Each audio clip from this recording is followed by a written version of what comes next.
Society has always used punishment to discourage future criminals from committing unlawful action. Society, as we know it, sees preventing murder as its highest interest, thus using the strongest consequences available to prevent it. In theory, if murderers are sentenced to death and are promptly executed, potential murderers will do a double take before killing in fear of losing their own life. And some proposals to even lift the consequence of the death penalty. The removal of it is giving the murderer an image of innocence and the victim as another number of a statistics bureau. Are you implying the murder is more important than the victim?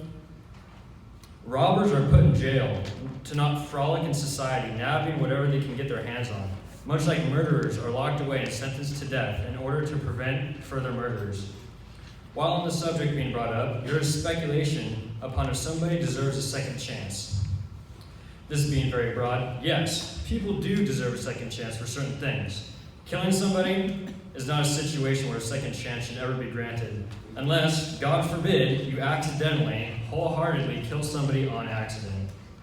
Back to the deriving a second chance. No, you don't deserve a second chance for anything when talking on the grand crime scale. Even though you are innocent until proven guilty, once convicted, you have earned the death penalty. But the convicted, despite being proven guilty, still often receive a second chance. One claim brought up was the fact that many of those sentenced to death and are on death row can be falsely accused. In today's criminal justice system, this is often very rare. In modern medicine, we have created an excellent system of DNA and forensic science. With today's technology and advancements in science, we can prove if somebody is worthy of capital punishment. When someone is accused of murdering a crime worthy of the death penalty, murder, mass murder, terrorism, treason, espionage, offense against the state, such as attempting to overthrow the government, piracy, drug trafficking, war crimes, and crimes against humanity, the most common of which is murder. We can now tell who was at the crime scene, when they were there, what weapon they used, if it was recovered, and whose fingerprints are whose. Since 1989, the year forensic science was implemented, an estimated 7,164 people have been appointed for the death penalty, a statistic you got wrong.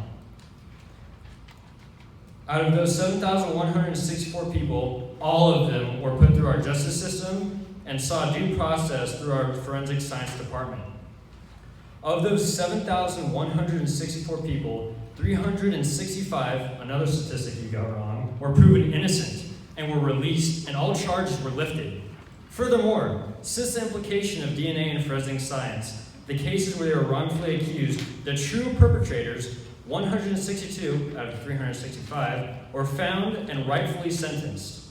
Of all those people who were proven guilty since 1989 and then were exonerated, 69% of the wrong sentencing was due to eyewitness misidentification. You cannot blame the justice system. Without DNA and forensic science, all 365 people would have died in vain.